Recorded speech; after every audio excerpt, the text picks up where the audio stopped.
दोस्तों पल्सर और कार्बोरेटर और अपाची कार्बोरेटर अक्सर ख़राब हो जाता है, तो हम लोग सोचते हैं कि उसको चेंज कर दे। तो उसके लिए क्या करते हैं, हम मार्केट जाते हैं और कार्बोरेटर खरीद कर लाते हैं। अब एक कार्बोरेटर है पूरे 1600 रुपये का और एक कार्बोरेटर है पूरी 4000 रुपये का। तो हमको कार्बोरेटर कौन सा लगाना चाहिए, 4000 रुपये का लगाना चाहिए या 1600 रुपये लगाना चाहिए? आज की वीडियो में यही जानेंगे कि सबसे बेहतर कार्बोरेटर कौन होता है और कार्बोरेटर को हम कैसे जांच करें। मान लीजिए हम कार्बोरेटर को डाल रहे हैं, नोकल डाल रहे हैं, जिनमिन डाल रहे हैं, तो किस हद तक अब माइलेज दे रही है, क्या उसका रिस्पॉन्स है, कैसे वो चल रही है, उसको कैसे जांचें। आज की वीडियो जाने तो ये है अपाची कार्बोरेटर जो अभी हमने चेंज करने जा रहा था। और यहाँ पे जो इसका स्लाइड देख रहे हैं, इसका जो पिस्टन है पूरा यहाँ पे कट गया है, जिसके वजह से इसको चेंज करना पड़ा। इसमें हो क्या रहा है, ये ओवर हो जा रही है और स्टार्ट नहीं हो रही है। उसके साथ साथ इसका जो स्क्रू होता है यहाँ पे, उसको ओवर चुआने के लिए यहाँ पे पूरा टूट चुका है और ये खुल नहीं रहा है, तो उसको टेस्ट करना पड़ेगा। तो उसके लिए क्या करेंगे हम, देखिए पहले हम चेक करेंगे इसका ए वाला कार्बोरेटर, ए वाला जो हमने चाइनीज लेकर रखा है, ए वाला कार्बोरेटर चेक करेंगे इसका रिस्पॉन्स कैसा है, या क्या हमको ओरिजिनल कार्बोरेटर डालना चाहिए या ये जो चाइनीज कार्बोरेटर है उसको डालना चाहिए। आज की वीडियो जानने तो सबसे पहले इसको हम ओपन करते हैं और देखिए कार्बोरेटर होता कैसा है। ये रहा इसका कार्बोरेटर। अभी इसमें एक पाइप देता है जो ओवर नीचे की तरफ आता है और इसमें देखने की कोशिश की तो ये वाला स्क्रू बिल्कुल सही है, क्योंकि यहाँ पे नया कार्बोरेटर है और इस वहीं पे एक कार्बोरेटर देखा है तो यहाँ पे ये स्क्रू टूट चुका है। देखिए ये वाला जो स्क्रू छोटा सा दिख रहा है ये टूट चुका है। तो दोस्तों एक कार्बोरेटर आप अच्छे से देख लीजिए, आपको थोड़ा सा कन्फ्यूजन लगा। अगर आप मैकेनिक है तो आप तुरंत पहचान जाइए कि कार्बोरेटर किस बाइक का। अगर मैकेनिक नहीं है तो नहीं पहचान पाइएगा, लेकिन मैं आपको पहचान कराता हूँ। एक कार्बोरेटर जो हमने लेकर रखा है ये पल्सर BS4 का है और अपाची BS4 और पल्सर BS4 का सेम ही कार्बोरेटर आता है। इसमें कुछ सामान चेंज रहता है, जैसे कि ये वाला इसका एक्सीलरेटर सेंसर यहाँ पे एक वायर दिया रहता है और इसका चौक, बाकी सब सेम लगता है। अब यहीं पे आपको दिखा दें हम, देखिए दिक्कत कोई नहीं है, सेम लग जाता है, लेकिन आप यहाँ पे समझ लीजिए ताकि आप कभी लगा रहे हैं तो आपको पता होना चाहिए। ऐसे भी अपाची का कार्बोरेटर भी उतने ही रेंज में आता है, 1600 करीब आता है। यहाँ पर टूटो जो हम आपको कार्बोरेटर दिखाया उस कंपनी का उतना ही आता है, लेकिन इसमें एक अंतर मिला। देखिए यहाँ पे एक कार्बोरेटर में आपको ये चौक बड़ा नहीं मिलेगा, छोटा चौक मिलेगा। और ये वाला देखिए दोस्तों, ये जो सेंसर वायर देती है पल्सर में, इसको हमने निकाल दिया बाहर, सही है। अब इसका चौक है, तो चौक से क्या होता है, कोई दिक्कत नहीं आएगा। चौक से ऐसे भी काम करेगा और वैसे भी काम करेगा। चाहे तो हम पुराने वाला भी इसका खोल कर लगा सकते हैं या नहीं भी लगा सकते, नए वाले पे कभी काम चल जाएगा। तो अभी हम क्या करते हैं, कार्बोरेटर को इसमें कसते हैं और देखते हैं इस कार्बोरेटर का क्या रिस्पॉन्स है। आप चाहते हैं कि अपनी बाइक में सस्ता कार्बोरेटर डालें तो उसका सही रिस्पॉन्स आ रहा है कि नहीं आ रहा चाहिए, हमको ओरिजिनल ही डालना चाहिए या सस्ता में डालना चाहिए। तो हम जब तक बाइक में कार्बोरेटर नहीं लगाते हैं तब तक क्लियर पता ही नहीं लगता है कि कार्बोरेटर कैसे चल रही है। आप लोग कार्बोरेटर तो इसलिए नोकल डाल देते हैं, लेकिन बाद में पछताना पड़ जाता है। इसलिए आपको पता होना चाहिए कि कौन सा कार्बोरेटर बेहतर है बाइक के लिए, क्योंकि यही कार्बोरेटर है जिसकी वजह से बाइक अच्छा खासा माइलेज देती है। और कार्बोरेटर अच्छा ना होने से बहुत ज़्यादा काफ़ी तेल बाइक पी जाती है। और आप लोग सोचते हैं कि हमने कार्बोरेटर डलवा फिर भी बाइक तेल पी रहे, उसका भी रीज़न होता है। तो अभी इस कार्बोरेटर को हम यहाँ पे डालते हैं और इसको चेक करके चालू करके इसका आवाज़ भी सुनाते हैं और इसको चला के बताते हैं इसका रिस्पॉन्स कैसा है, आपको कौन सा कार्बोरेटर डालना चाहिए।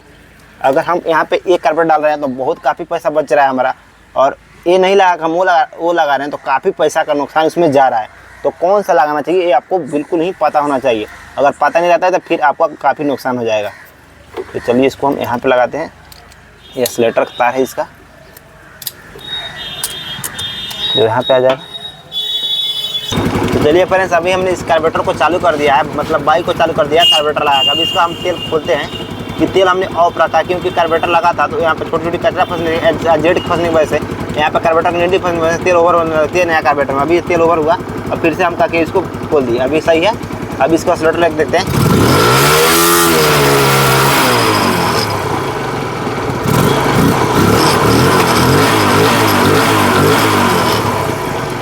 एक्सीलरेटर तो पूरा सही ले रहा है, इंजन का साउंड भी सही आ रहा है।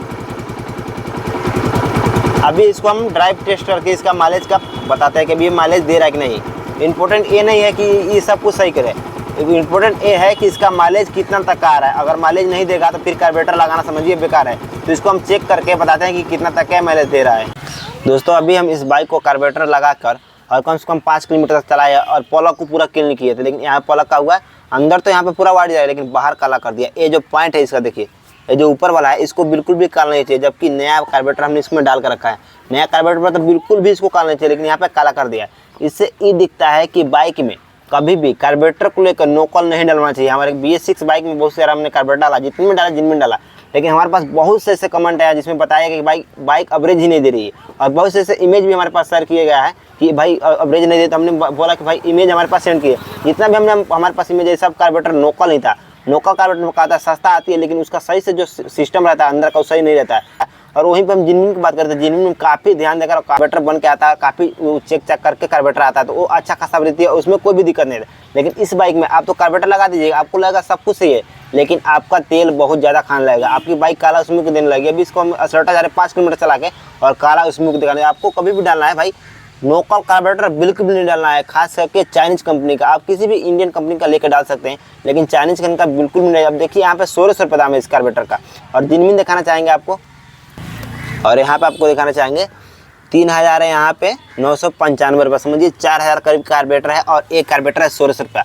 तो कंपनी आखिर इतना पैसा ले क्यों रही है आपको पता होना चाहिए। इस वजह से ले रही है कि ये जिनमिन है, इसमें कोई भी शिकायत का मौका नहीं है और ये लोकल है। यहाँ पे कोई कंपनी आपको गारंटी में, अगर ये हम दुकान से खरीद के लेते हैं जिनमिन सामान हम लोग को डिस्काउंट भी मिल जाता है, तो ये सामान का काम आपस भी कर सकते हैं। लेकिन चाइनीज अगर खरीद के लाए तो दुकान वाला भी हमको हटा देगा कि भटिया भाई ये चाइनीज है, इसका हम कोई भी रिस्क नहीं लेंगे। तो आपको कभी कार्बोरेटर डालना है चाइनीज डालना है, आप ओरिजिनल कार्बोरेटर लीजिएगा तो आपको दुकान वाला आपस कर देगा, लेकिन चाइनीज का सामान लीजिएगा तो आपस नहीं करेगा, क्योंकि पहले से ही नोकल आता है, आपको भी पता होता है कि नोकल है और दुकान वाले को पता होता है नोकल आता है। कार्बोरेटर के लेकर कभी भी आप नोकल कार्बोरेटर ना लाएं, इससे बहुत ही बाइक पे इफेक्ट पड़ता है। आपकी बाइक का इंजन बहुत जल्दी खराब होता है और आपकी बाइक से लेकर इंजन से लेकर काफ़ी चीज़ें ऐसे हैं जो कार्बोरेटर चलती है वो चीज़ खराब हो जाती है। तो आपको बिल्कुल भी ऐसा नहीं करना है, कभी भी डालें जिनमिन कार्बोरेटर डालें। उम्मीद है इस वीडियो के द्वारा कुछ ना कुछ आपको सीखने को मिला होगा।